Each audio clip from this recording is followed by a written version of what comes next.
Welcome to Coaching Uncut, a special series on the Unstoppable Woman podcast, where I take you behind the scenes and give you a peek into the private coaching I do with my clients. All of these coaching calls have been recorded with the permission from my clients who have generously allowed me to share these with you as a way of helping more people in this world. They give you access to master level coaching and the opportunity to learn the lessons that they're learning right along with them. Please keep in mind that these recordings are not studio productions and the audio quality may be less than ideal, but the content will take you far and help you become unstoppable. With that, listen in and learn.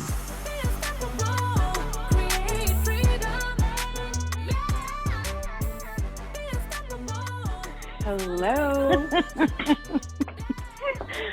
Hello. How are you? Oh, I'm just moving around a little bit.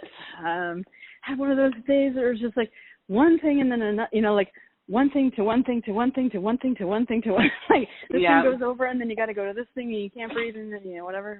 So. Yeah, I understand. Yep. I've had many days like that. I'm sure you have. Yep. Keep her moving. Yep, exactly. Yeah. Good times. Yeah. So how'd you do with your homework? So I have picked a room, and it's actually going to work really well with Lee, believe it or not, because Lee's assignment has to do with me. Then I'm in that part of the project where I have to put together everything that's in my closet. I haven't done any of that. Oh my God! Just what I need. But okay. Well, I've got more than one closet and more than one room, so it's going to be a whatever. Anyway, so I picked my room. I didn't do anything with it yesterday because it's hard because when I go home, right? So if I go home, what's your room? Is it your closet? Is that what you said? No. The room is going to be. We have a spare bedroom downstairs that's like supposed to be like an actual bedroom. Okay. So right now it's like an actual junk room. Okay. Actually attack that. Okay. So that's the project. So it's got a closet. It has like a one of those racks with clothes on it that used to be for when I would go to court. It's got a lot of bookshelves. It's got a lot of junk in the corners. It's got just like random stuff here and there that doesn't belong in there. So that's going to be the room that I'm going to tackle, and I'm going to design it, and I'm going to get a rug for it and pick colors and things like that. So I'm actually really looking forward to that. Yeah. That's going to be cool. Did you share that with George? Did I share that with George? I don't know that I did. It gets a little chaotic when I get home, and I forget sometimes. That's like an excuse, but if I told him that, he would be pretty stoked. The thing is, like, I get home, it doesn't even matter what time I get home, because whenever I get home, like, it's Rex time, and then it's like chat with George for a minute time, and then do the dishes time, and then kind of go to bed time. That's my routine. I don't know if it's such a great routine. It's just like I just like fall into bed at the end. It's like you go full tilt from first thing in the morning until Rex goes to bed theoretically at 7:30 or 8. He wants somebody to read to him. That's just totally fine. By the time 8:30 rolls around, and do I take like a little break? Do I do like a hypnosis thing? Do I do like a meditation thing and do like commit to like 2 more hours? Like, is that sustainable? Do I want to try that? Otherwise, I have to wait till the weekend to do anything that's outside that loop. Outside the loop of getting up, getting ready to go, going to work, being at work, coming home from work, hanging out with Rex. Now, that's assuming that I was organized at work and made the commitment to leave work, come home, spend time with Rex. If I stay home. I'm a big proponent that you need to refill your coffers, of energy and inspiration. Yeah. Now, I do that differently than other people. Everyone finds their own way with it, okay? So, people exercise, people meditate, people go to movies, people Netflix, right? Like there's all sorts of different ways, okay? Yeah. You find your way. My way, like what's essential for me, and you might find this to be true for yourself too, is that I need a certain amount of quiet alone time to study and to think. So part of your I'm not ready to go home yet might in fact, you might want to look at that as well, because we were talking about it from a perspective of, my house is chaos and a mess, which is true, and I don't want to experience that. And all of that's real. I'm not like undermining that as the task that you take, but you might also be finding that you aren't going home because you need some alone time. Yeah, and I can't get that. And right. When I go, that's not going to happen. Right, and then you actually feel guilty about having your alone time, so you then say I have to do more work and busy, right? Yes, that's true. Because there are times when I would sit in front of my computer and be like, Facebook. Like, what are you doing? Yeah. You're getting you're like stealing alone time is what it feels like, And I get all guilty, and when are you going to be home? And I thought you were going to be home for dinner, and blah, blah, blah. Yeah. There's probably several layers to this, right? Like there, like you say, it's all real. So maybe it's just not any one thing. I feel bad when I enjoy Netflix, and it's some things I do like to watch, but I wish there was a space, and I wish there was a space at home where I could be quiet and just sit and read, or, just sit and just do something that's not brainy, for example. Yeah. I do brainy stuff all day long. So if I don't want to do something brainy, then maybe I want to go through my clothes and throw out all my old socks. That's no brainer. Just take something and just keep moving at it, in a sort of a gentle way.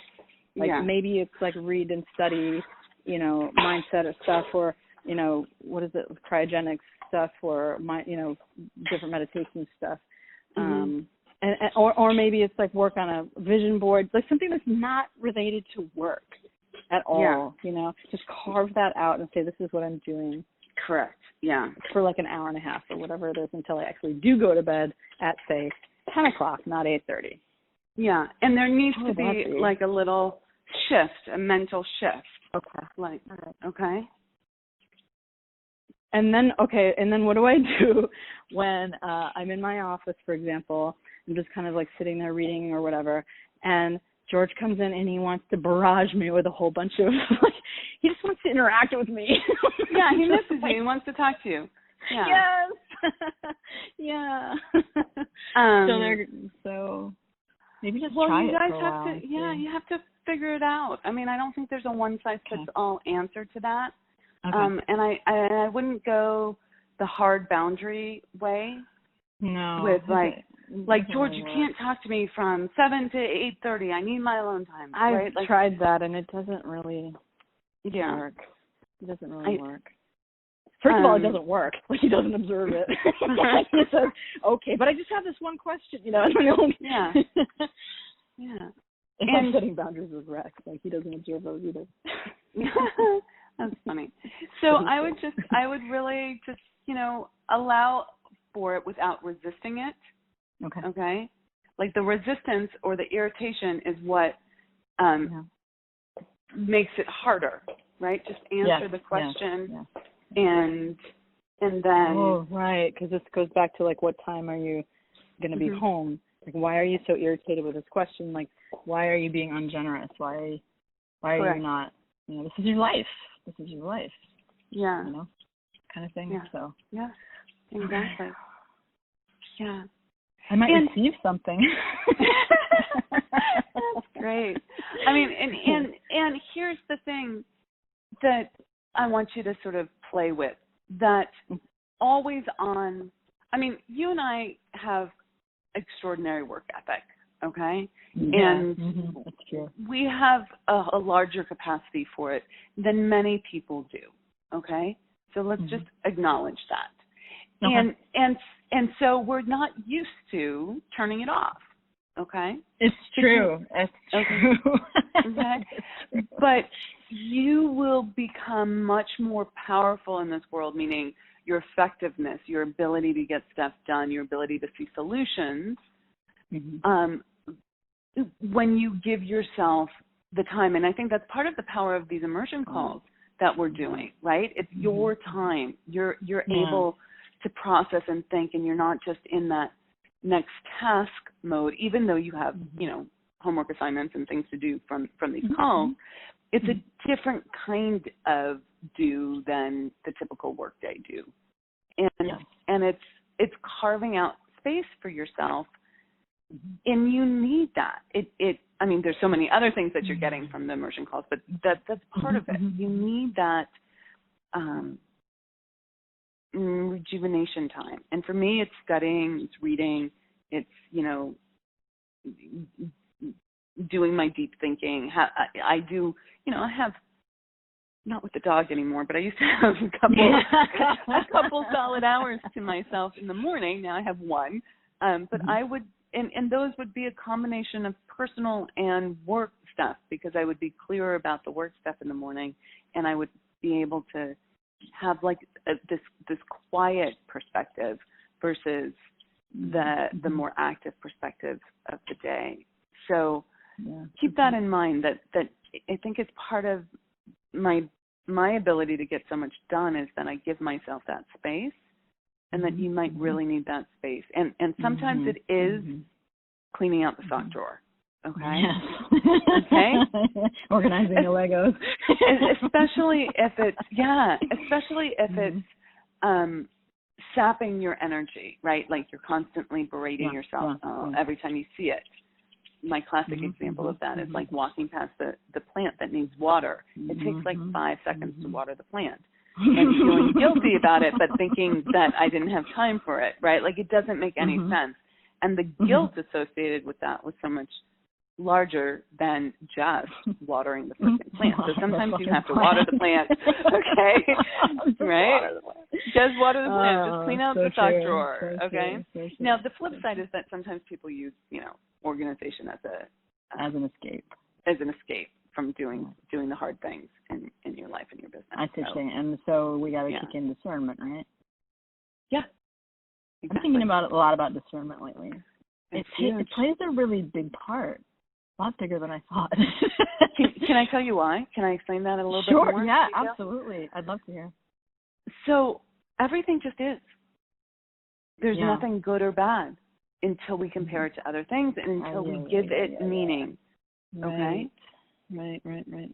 So we were brought up with rules. Like, this is how you know you're doing okay. You study for the test. You get the A. You take out the trash when your mom tells you to take out the trash. Right? Whatever it is. Right. These are the rules, and you're not taught how to discern what's right or wrong, good or bad. You're told by others. And this is that internal self-ownership, the being self-driven that we've been talking about.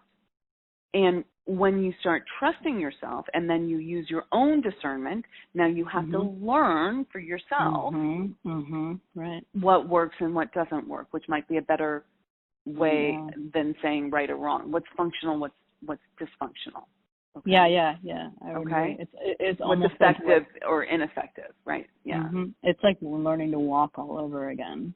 Correct. It is. Like it really is. It's like once you start using your own instead of depending on other people's or what you've been fed in the past or what you've got stored in your back cellar brain, then it's actually very cool because it's very creative to do. And like you say, like once you start trusting yourself, like you really recognize that you are a causative agent, right? In the world, because you're creating causes and then you get your results and all that. And you kind of start to see how it's all connected and also that you're completely responsible for all the bullshit that goes on. 100%. I want to give you a little reflection, Heather. I love how our calls are going these days, where you are just taking what I share with you, and then you reframe it based on everything that you've learned. Like you're talking about discernment, you're talking about being at cause, right? You like all of these things. You know, you are really seeing how the dots are connected. Well, it's so much fun to see how it all kind of clicks together. And I think one thing that I got past somewhat recently is that the way things click for me is not going to be the same way as they click for anyone else in the universe. Like it is exactly my clicking, and like your clicking is your clicking, and then Sarah's clicking is her clicking, and George's clicking is like so what that frees me up from is trying to approximate someone else's results or cause or any or picture or results. The things that are happening in my life are happening because I set them in motion, nobody else. Correct. And that's just like kind of boggling. That's like a little bit mind-boggling. How many realities are there out there? An infinite number. So. It's true. I mean, it's all here. It's all here now. And and the thing is that people can, say that in this pat way, but you're actually living it. Okay. You're actually applying that to your life, and you're like, wow, there is an infinite possibility here, right? Law of relativity and perspective and all that. Mm-hmm. Okay. Mm-hmm. Yeah. Really good stuff. Really good I stuff. love the fact. I love like stepping through it. Like I used to be so scared of taking action, but now I love just taking action just to see what's going to happen. How am I going to react? What's going to happen on the outside? What's going to happen on the outside? Right. Yeah, for sure. And you're no longer afraid, which is kind of brilliant, right? Very cool. Yeah, it's a different place. It really is. I can't thank you. And I mean, it's a journey, and it's just like it's an amazing like opening, like just the process of peeling back the layers and just opening like a lotus. Like it's very, very cool. And there's no set thing. Like that's it's part of the magic of it. Is that, I mean, everything is here right now, but at the same time, there's this weird sort of space-time thing that we live in. So you just don't quite know what's going to happen next. So duality. Yeah. Cool. So, okay. All righty. Awesome. Have a good night. Okay. You too. Take care. Bye. Bye-bye.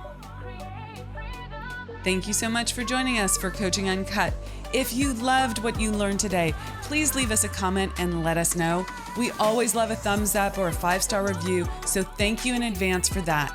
And if you want to take your life and your business to the next level and it's time to scale, please reach out to us and schedule a consult at theunstoppablewoman.com/next level. So that's theunstoppablewoman.com/next level. See you in the next episode. Rock it out and be unstoppable.